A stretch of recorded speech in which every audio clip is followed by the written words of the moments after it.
वासुदेवाय नमः। ओम भगवते नमः। दोस्तों श्रोतागणों, मैं आज आपके लिए अध्याय 13 भगवत गीता का श्लोक जिसका हिंदी में आपको अर्थ बताने वाला हूँ। गीता का 13वां अध्याय जो इस प्रकार है दोस्तों, इसमें क्षेत्र और क्षेत्रज्ञ विभाग योग कुल 35 श्लोक हैं, जिसका इसमें विस्तार पूर्वक भगवान श्री कृष्ण ने अर्जुन को बताया है।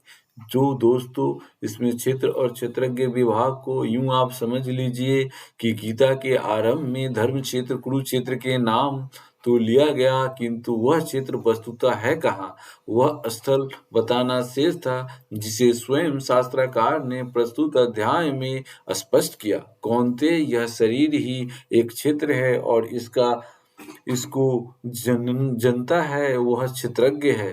अर्थात दोस्तों यूं समझ जाइए, जो यह शरीर है वह एक क्षेत्र है और आत्मा हमारा क्षेत्रज्ञ है, जिसे भगवान श्री कृष्ण ने विस्तार पूर्वक बताया है। जो अध्याय 13 की श्लोक नंबर 1 में जब अर्जुन ने पूछा, हे केशव, हे माधव, मैं आपसे प्रकृति एवं पुरुष, क्षेत्र एवं क्षेत्रज्ञ और ज्ञान के लक्ष्य के विषय में जानना चाहता हूँ।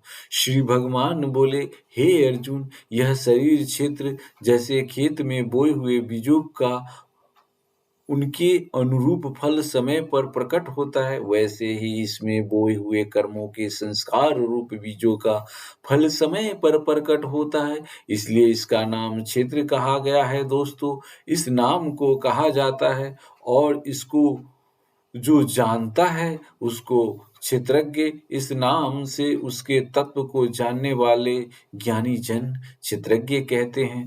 हे अर्जुन, तू सब क्षेत्रों में क्षेत्रज्ञ अर्थात जीवात्मा भी मुझे ही जान, और क्षेत्रज्ञ को अर्थात विकार सहित प्रकृति और पुरुषों का जो तत्व से जानना है वह ज्ञान है, ऐसा मेरा मत है। वह क्षेत्र जो और जैसा है तथा जिन विकारों वाला है और जिस कारण से जो हुआ है, वह क्षेत्रज्ञ भी जो और जिस प्रभाव वाला है, वह सब संक्षेप में मुझसे सुन। यह क्षेत्र और क्षेत्रज्ञ का तत्व ऋषियों द्वारा बहुत प्रकार से कहा गया है और विविध वेद मंत्रों द्वारा भी विभाग पूर्वक कहा गया है तथा भली भांति निश्चय किए हुए युक्ति युक्त ब्रह्मसूत्र के पदों द्वारा भी कहा गया है। 5 महाभूत अहंकार, बुद्धि और मूल प्रकृति भी तथा 10 इंद्रियां, एक मन और 5 इंद्रियों के विषय अर्थात शब्द, स्पर्श, रूप, रस और गंध तथा इच्छा, द्वेष, सुख, दुख, स्थूल देह का पिंड, चेतना अर्थात शरीर और अंतःकरण की एक प्रकार की चेतना शक्ति होती है, और धृति जो गीता के अध्याय 18 में श्लोक नंबर 35 और 34 में आपको बताया है या देखना चाहिए। इस प्रकार विकारों मतलब 5वें श्लोक में कहा हुआ जो क्षेत्र का स्वरूप समझना चाहिए, और इस श्लोक में कहे हुए इच्छादि क्षेत्र के विकार समझने चाहिए के सहित यह चित्र संक्षिप्त में कहा गया है। श्रेष्ठता के अभिमान का अभाव, दंभाचरण अर्थात दंभ आचरण का अभाव, किसी भी प्राणी को किसी प्रकार भी न सताना, क्षमा भाव, मन वाणी आदि की सरलता, श्रद्धा भक्ति सहित गुरु की सेवा, बाहर भीतर की शुद्धि, अंतःकरण की स्थिरता और मन इंद्रियों सहित शरीर का निग्रह, इस लोक और परलोक के संपूर्ण भोगों में आसक्ति का अभाव और अहंकार का भी अभाव, जन्म मृत्यु जरा और रोग आदि में दुख और दोषों का बार बार विचार करना, पुत्र स्त्री घर और धन आदि में आसक्ति का अभाव, ममता का न होना तथा प्रिय और अप्रिय की प्राप्ति में सदा ही चित्त का सम रहना, मुझ परमेश्वर में अनन्य योग द्वारा अव्यभिचारिणी भक्ति, केवल एक सर्वशक्तिमान परमेश्वर को ही अपना स्वामी मानते हुए स्वार्थ और अभिमान का त्याग करके श्रद्धा और भाव सहित प्रेम से भगवान का निरंतर चिंतन करना अभिचारिणी भक्ति कहा गया है दोस्तों। तथा एकांत और शुद्ध देश में रहने का स्वभाव और विषयासक्त विषयों मनुष्यों के समुदाय में प्रेम का न होना, अध्यात्म ज्ञान में अर्थात जिस ज्ञान द्वारा आत्म वस्तु और अनात्म वस्तु जानी जाए, उस ज्ञान का नाम अध्यात्म ज्ञान कहा गया है। दोस्तों, नित्य स्थिति और तत्व ज्ञान के अर्थ रूप परमात्मा को ही देखना यह सब ज्ञान है, और जो इसके विपरीत है वह अज्ञान है, ऐसा कहा है।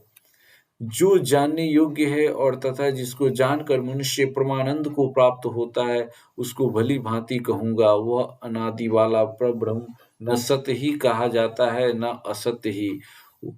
वह सब ओर हाथ पैर वाला, सब ओर नेत्र सिर मुख वाला तथा सब ओर कान वाला है, क्योंकि वह संसार में सबको व्याप्त करके स्थित है। आकाश जिस प्रकार वायु, अग्नि, जल और पृथ्वी का कारण रूप होने से उनको व्याप्त करके स्थित है, वैसे ही परमात्मा भी सबका कारण रूप होने से संपूर्ण चराचर जगत को व्याप्त करके स्थित है। वह संपूर्ण इंद्रियों के विषयों को जानने वाला है, परंतु वास्तव में सब इंद्रियों से रहित है तथा आसक्ति रहित होने पर भी सबका धारण पोषण करने वाला और निर्गुण होने पर भी गुणों को भोगने वाला है।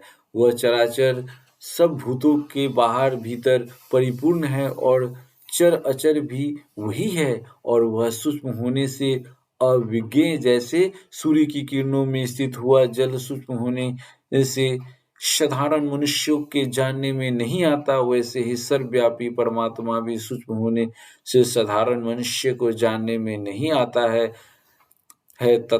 तथा अति समीप में अर्थात वह परमात्मा सर्व परिपूर्ण और सबका आत्मा होने से अत्यंत समीप है, और दूर में अर्थात श्रद्धा रहित अज्ञानी पुरुषों के लिए न जानने के कारण बहुत दूर है भी स्थित वही है। वह परमात्मा विभाग रहित एक रूप से आकाश के सदृश परिपूर्ण होने पर भी चराचर संपूर्ण भूतों में विभक्त सा स्थित प्रतीत होता है। जैसे महाकाश विभाग रहित स्थित हुआ भी घरों में पृथक पृथक के सदृश प्रतीत होता है, वैसे ही परमात्मा सब भूतों में एक रूप से स्थित हुआ भी पृथक पृथक की भांति प्रतीत होता है, तथा वह जानने योग्य परमात्मा विष्णु रूप से भूतों को धारण पोषण करने वाला और रुद्र रूप में संहार करने वाला तथा ब्रह्म रूप से सबको उत्पन्न करने वाला है। वह पर ब्रह्म ज्योतियों का भी ज्योति और माया से अत्यंत परे कहा जाता है। वह परमात्मा बोध स्वरूप जानने के योग्य और तत्व ज्ञान से प्राप्त करने योग्य है और सबके हृदय में विशेष रूप से स्थित है। इस प्रकार क्षेत्र और तथा ज्ञान और जानने योग्य परमात्मा का स्वरूप संक्षेप में कहा गया। मेरा भक्त इसको तत्व से जानकर मेरे स्वरूप को प्राप्त होता है। प्रकृति और पुरुष इन दोनों को ही तू अनादि जान, और राग द्वेषादि विकारों को तथा त्रिगुणात्मक संपूर्ण पदार्थों को भी प्रकृति से ही उत्पन्न जान। कार्य आकाश, वायु, अग्नि, जल और पृथ्वी तथा शब्द स्वरूप, स्पर्श, रूप, रस, रंग इनका नाम कार्य है, और कारण करण, बुद्धि, अहंकार और मन तथा श्रोत, त्वचा, रसना, नेत्र और घ्राण एवं वाक, हस्त, पाद, उपस्थ और गुद्दा इन 13 का नाम करण है, को उत्पन्न करने में हेतु प्रकृति कही जाती है, और जीवात्मा सुख दुखों के भोक्तापन में अर्थात भोगने में हेतु कहा जाता है। प्रकृति में स्थित ही पुरुष प्रकृति से उत्पन्न त्रिगुणात्मक पदार्थों को भोगता है, और इन गुणों का संग ही इस जीवात्मा के अच्छी बुरी योनियों में जन्म लेने के कारण है। सत्व गुण के संग से देव योनि में, और रजोगुण के संग से मनुष्य योनि में, और तमोगुण के संग से पशु आदि नीच योनियों में जन्म होता है। अर्थात दोस्तों, हम मनुष्य जो हैं वो रजोगुण के संग के कारण हैं। इस देह में स्थित यह आत्मा वास्तव में परमात्मा ही है। वह साक्षी होने से उपद्रष्टा अर्थात यथार्थ सम्मति देने वाला होने से अनुमुक्ता अर्थात अनुमंता सबका धारण पोषण करने वाला होने से भरता जीव रूपी अर्थात जीव रूप से भोक्ता ब्रह्मा आदि का भी स्वामी होने से महेश्वर और शुद्ध सच्चिदानंद घन होने से परमात्मा ऐसा कहा गया है। इस प्रकार पुरुष को और गुणों के सहित प्रकृति को भी मनुष्य तत्व से जानना है।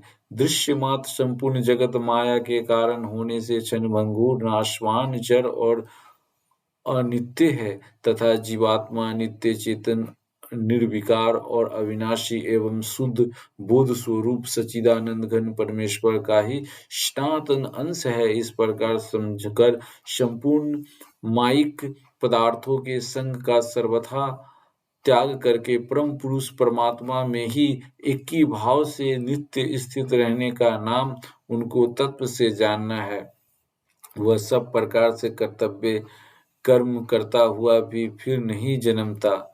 उस परमात्मा को कितने ही मनुष्य तो शुद्ध हुई सूक्ष्म बुद्धि से ध्यान द्वारा हृदय में देखते हैं, अन्य कितने ही ज्ञान योगी अर्थात ज्ञान योग द्वारा मनुष्य कितने ही कर्म योग द्वारा देखते हैं अर्थात प्राप्त करते हैं। परंतु इनसे दूसरे अर्थात जो मंद बुद्धि वाले पुरुष हैं, वे इस प्रकार न जानते हुए दूसरों से अर्थात तत्व के जानने वाले पुरुषों से सुनकर ही तदनुसार अर्थात उपासना करते हैं और वे श्रवण परायण पुरुष भी मृत्यु रूप संसार सागर को निसंदेह तर जाते हैं। दोस्तों, इन्हें कई बार सुनिए, रिवाइंड करके सुनिए, तब आपको बार-बार सुनने से समझ में आएगी। जो ये अलौकिक बात भगवान कृष्ण अर्थात भगवान विष्णु अर्थात भगवान हरि द्वारा जो कहा जाता है, हे अर्जुन, एकांत मात्र जितने भी स्थावर जंगम प्राणी उत्पन्न होते हैं, उन सबको तू क्षेत्र और क्षेत्रज्ञ के संजोग से ही उत्पन्न जान। जो पुरुष नष्ट होते हुए सब चराचर भूतों में परमेश्वर को नाश रहित और समभाव से स्थित देखता है, वही यथार्थ देखता है। क्योंकि जो पुरुष सब में समभाव अर्थात बराबर की भावना से स्थित परमेश्वर को समान देखता हुआ अपने द्वारा अपने को नष्ट नहीं करता, इससे वह परम गति को प्राप्त होता है। और जो पुरुष संपूर्ण कर्मों को सब प्रकार से प्रकृति द्वारा ही किए जाते हुए देखता है, वह आत्मा को अकर्ता देखता है, वही यथार्थ देखता है। जिस क्षण यह पुरुष भूतों के पृथक पृथक भाव को एक परमात्मा में ही स्थित तथा उस परमात्मा से ही संपूर्ण भूतों का विस्तार देखता है, उसी क्षण वह सच्चिदानंद घन ब्रह्म को प्राप्त हो जाता है। हे अर्जुन, अनादि होने से और निर्गुण होने से यह अविनाशी परमात्मा शरीर में स्थित होने पर भी वास्तव में न तो कुछ करता है और न लिप्त ही होता है। जिस प्रकार सर्वत्र व्याप्त आकाश सूक्ष्म होने के कारण लिप्त नहीं होता, वैसे ही देह में सर्वत्र स्थित आत्मा निर्गुण होने के कारण देह के गुणों से लिप्त नहीं होता। हे अर्जुन, जिस प्रकार एक ही सूर्य इस संपूर्ण ब्रह्मांड को प्रकाशित करता है, उसी प्रकार एक ही आत्मा संपूर्ण क्षेत्र को प्रकाशित करता है। इस प्रकार क्षेत्र और क्षेत्रज्ञ के भेद को अर्थात क्षेत्र को जड़, विकारी, क्षणिक और नाशवान तथा क्षेत्रज्ञ को नित्य चेतन, अविकारी और अविनाशी जानना ही उनके भेद को जानना है। अर्थात आप यूँ समझ जाओ दोस्तों, क्षेत्र अर्थात शरीर मर सकता है मगर आत्मा की कभी मृत्यु नहीं होती, अर्थात यह अविनाशी है तथा कार्य सहित प्रकृति से मुक्त होने को जो पुरुष ज्ञान नेत्रों द्वारा तत्व से जानते हैं, वे महात्मा जन परम ब्रह्म परमात्मा को प्राप्त होते। जय श्री कृष्ण। दोस्तों, इसे आप जन जन में भेजें, जन जन को सुनाए। दोस्तों, हर आत्मा को आप तृप्त करें, जिससे ये वासुदेव भगवान कृष्ण द्वारा यह गीता का जो उपदेश अर्जुन को दिया गया है, ये जन जन तक इस कलयुग में भी हो। दोस्तों, बाकी इससे पहले हमने जितनी वीडियो बनाए हैं हमारे लिंक में है, आप उसे एक एक करके अध्याय 1 से लेकर 18 तक देख सकते हैं।